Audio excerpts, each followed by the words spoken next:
So welcome back to the channel, and today we're going to be looking at the Honor Magic 6 Pro.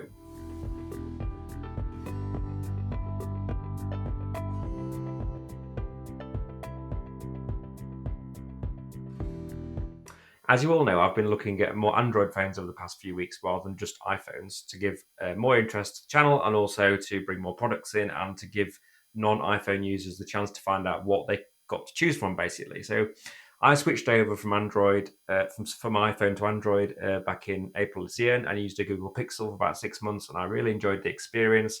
I only switched back to iOS because of my content creation, and I like the 4K 120 on the new iPhone. If not, I would probably still be using Android because I really enjoyed the experience. I do love Android phones. I love the choice on the market and the camera availability, the difference, and all the different features you can get on Android which you can't get on iPhone. So I really liked that, and the customization of the iPhone Android interface as well. In the Black Friday sales, I picked up a Honor. It's been out about a year now. This will just less than a year. So the Honor 6 Magic 6 Pro. So this is Honor's flagship model. It was about £1,000 when it came out. It's now down to, I think I picked this up for £649, so the same price as the Motorola Edge Ultra. So it's on offer at the moment. And I also got a Honor tablet thrown in with it, which I will also do a review on for £100, which is meant to be £300. They put a case in with it, some earbuds. So I'm going to check all these out and let you know have my thoughts. But I thought I'd start off with the phone and my initial impressions. I've had this about a week now, so I'll give you some.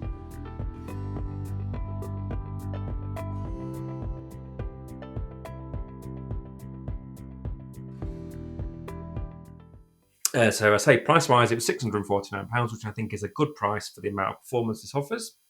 So on the back, as you can see, it's got 3 cameras set up. So it's not like the Oppo X8 Pro with its 4 cameras, but you still got a very big sensor on the main camera, nice wide camera, ultra wide, and the telephoto.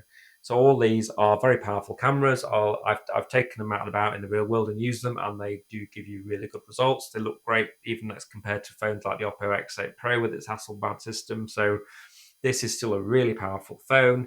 It has a lovely 6.7-inch OLED screen, which is super bright, and it comes in this nice sort of. So I don't know what it is finished on the back. It's like a nice textured back finish. It's in green, and I think it looks really premium in that finish. So I think it just feels really premium in your hand, and it's non-slip. So if you look at an iPhone, for example, that's got a glass back on it. It constantly feels like it's going to fall out your hand without a case. But I would easily walk around with this without a case. It feels great. Also, the phone comes with a pre-built-in screen protector, so I didn't even need to put one on, which is really nice to have. So it's nice to see manufacturers just including little things like this to make your life easier. Also, you've got a nice face unlock system, a bit like Apple's on the front with the front camera here, so it works quite well, probably better than the Oppo's face unlock, for example. And you've got a built-in optical fingerprint reader on the screen, which again suffers from the same issues as all optical fingerprint readers, and doesn't always work that well. So just bear that in mind that the face unlock is actually better on this than the Oppo, I think. So you've got 100 times zoom on the camera. So what does that mean? So Samsung say this on theirs, but it doesn't really give you 100 times, because if you go 100 times in, it's going to. I'll show you some examples. The quality degrades. It's a digital zoom on top of the optical zoom, so it just degrades the quality. You can do it, but it won't be very good. Pixel advertised 30 times, and it doesn't work very well, but it does work. If you don't want to print the picture off or use it anywhere, then it's fine. So this phone is all powered by a Snapdragon CPU. So it's the competitor to MediaTek, which is in the Oppo X8 Pro. So this is the Snapdragon 8 Gen 3. So it's not the latest chip, but it's still a very powerful chip, and it's really fast in everyday use. So you won't notice any problems. Apps load really quickly. It runs smoothly. Games run really well on it. Photo camera runs really well on it, and it's really fast in everyday performance. It has 12 gigabytes of RAM and a 512 gigabyte storage, so it's pretty standard, but again, nice to have that 512 rather than getting 128 in the base model iPhone. So just one model again. It's nice to see manufacturers do that. I think iPhone way overcomplicate the lineup. So in terms of battery performance, which we'll go into detail later on, but just part of this initial look at, it has a silicon carbon battery, which we've looked at in the Oppo X8 Pro, and they are really good. They don't get as hot, they're smaller, they offer higher capacity. So I think Apple and everyone should switch them because they're great in these phones. And it also offers 80 watt supercharging, so it's a really quick charger, which compared to like an iPhone at 20 watts or a Pixel at 37 watts is so much faster. So I really wish manufacturers would adopt these faster charging standards more mainstream. So these brands like Honor, Oppo, OnePlus, Xiaomi are all adopting these faster charging speeds and better technologies, and it makes the phone just feel so much better to use, and it makes it easier to use in everyday life, because if you wake up in the morning and haven't charged your phone, you can just whack it onto charger and it's all done and sorted. So as we've mentioned about the display, it is a curved display. So I'm not a fan of curved displays, as you will all know. I found the one on the Motorola particularly annoying. So I like to put a screen protector on my phone, and they don't work very well with screen protectors. But also this one that's pre-installed on the Honor one actually works quite well. So one thing I don't like about the curved screen is that when you're using it to type on, the keyboard around the edges curves around the screen, and it makes it really hard to hit the side of. I just don't see the point in these curved screens that manufacturers are putting on these phones. So I would say, and I think the way we will go is that the curved screen will probably die a death and come back into the flat sort of design.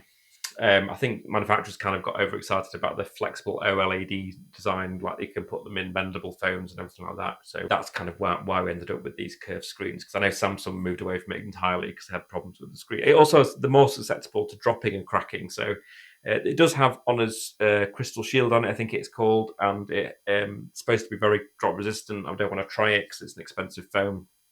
I've heard that they do scratch quite easily, the Honor phones, so that's probably why it comes with a screen protector built in, so it's nice to have that feature. So the screen resolution, it's a full HD screen, so it's not 4K, so it's just a full HD screen, but it looks great. So when you're watching videos, gaming, it's really bright. It's 5000 nits, so it's the same sort of screen as the Oppo. I think the Oppo screen has the edge over this, but it's an older phone, so it's pretty close. And most smartphones these days come with excellent screens, so I wouldn't worry too much about the screen not being great. For the money, it's a really good screen, and I think it probably pips the Motorola one I had last week, even though that was a good screen as well, but it's probably a bit better than that. So Oppo to Android 15, Honor's still on Android 14. So what they do is they take the stock Android system, which Google give out a license to them, and they make it into their own product. So Oppo's product is called ColorOS, and Honor's is Magic OS. So Pixel, which is the Google lineup, just runs stock Android, and that is the option I prefer. So I prefer to have the stock Android system running on the phone because it's clean, it works really well, and it's just a nice interface. I don't think it actually needs messing with or tweaking in any way, but a lot of manufacturers like Samsung, Honor, Xiaomi, all these big brands like to put their own stamp on Android to kind of increase their brand image, and also how, just to make the devices different to other Android manufacturers, essentially.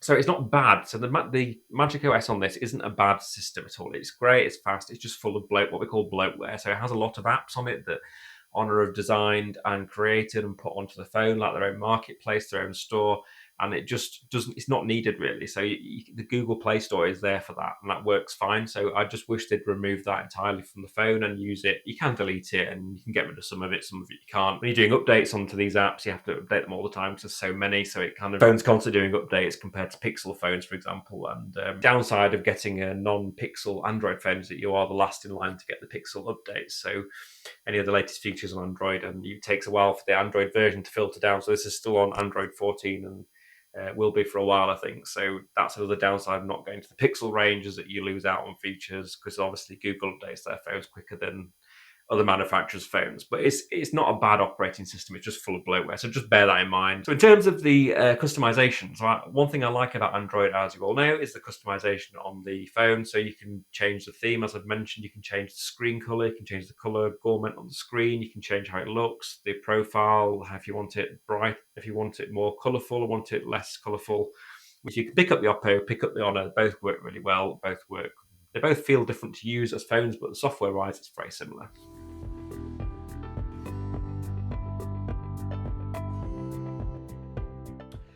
So let's talk about the camera system now. So these phones, like the Honor phones and the Flagships Chinese phones from the market, have these big headline camera systems to try and get people in to buy the phones. So this has got, as I mentioned, a 3-camera setup. So what is unique about this camera setup is that it has 180 megapixel periscope telephoto zoom lens, which is by default, so it's only an optical zoom up to 2.5 times. So it's got up to 100 times digital zoom, as mentioned earlier. So what that means is that optically, like on an SLR, for example, the lens will zoom in 2.5 times. And then if you want to increase that further, you need to do what we call a digital zoom. So the computer will then in the phone will then extrapolate the pixels and zoom in on the image. So digital zoom, as most people are aware, loses quality faster. Optical zoom is the optimum in quality, so you've got the lens zooming in, and then digital zoom, you start to lose quality as closer you get in on the picture.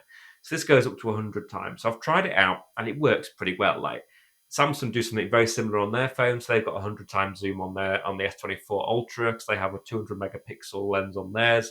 And by having these huge amounts of pixels, they can then zoom in on them further and without losing too much quality. But you can get to like 30, 40 times and it's still usable. Beyond that, it starts to fall apart a bit.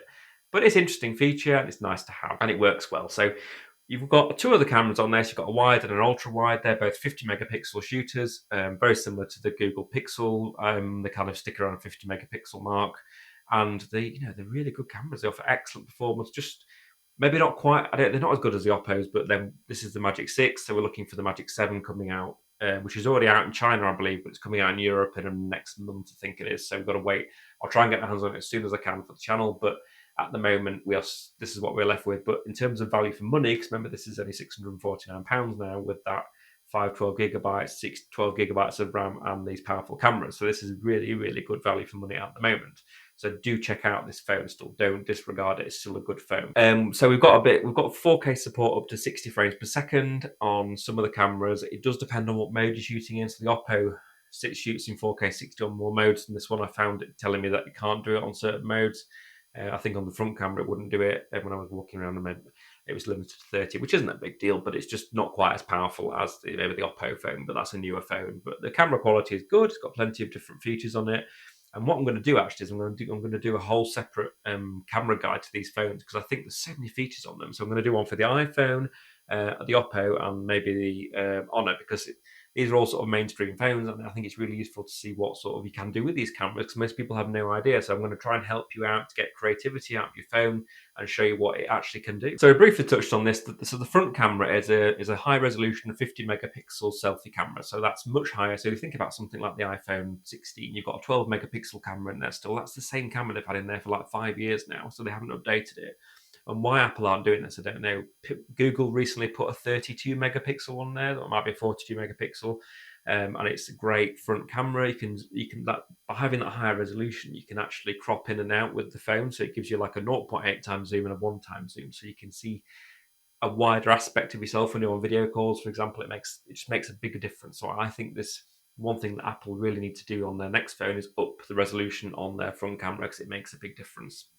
It does 4K on the 30 on the recording on the front camera, which is fine. It gives decent quality. I'll show you some images of what I've recorded of myself on there.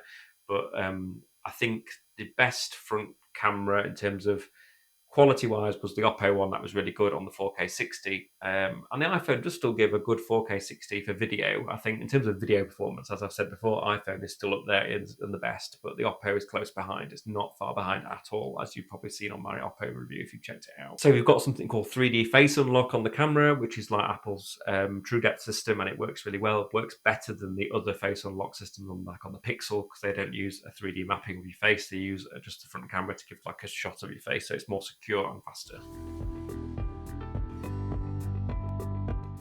So let's just go over the battery now, because the battery life actually as I've mentioned about this before, but the battery life and how I found it in everyday performance in the real world. So the battery on this, as I mentioned, is a silicon carbon battery. It's got a 5,600 milliamp capacity, which if you look at something like an iPhone is 4,500, 4,200. So this is much better, because silicon carbon, as we've mentioned before, enables you to have a higher capacity battery in a smaller space.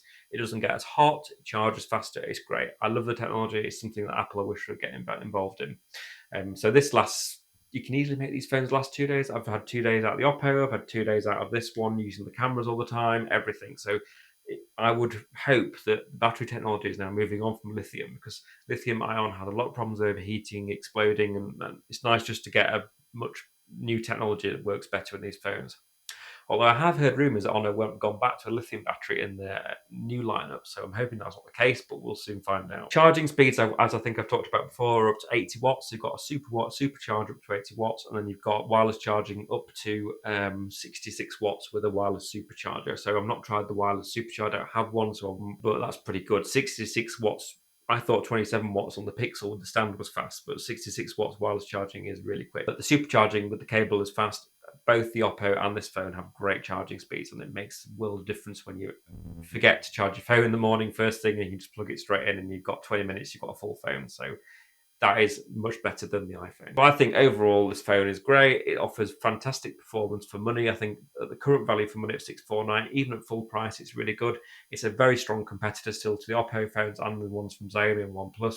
So please check it out on the Oppo on the Honor website, especially bundled with the tablet. I've had a go with the tablet at the moment, and it's such a bargain, £149, and it has a great 2.5K screen and a 12-inch screen as well. It's huge, and it's just a great tablet for money. It's made of aluminium. It feels really strong. So check out these deals on Honor's website at the moment. They're really good value, and these are great phones. So thank you for watching, and I'll speak to you next time when we're going to be looking at we'll look at the Honor tablet, and I've got a few more products coming from another company I'm working with, and some really exciting products coming on the headphone side of things later on in a few weeks. So please subscribe so you don't miss out. Thank you.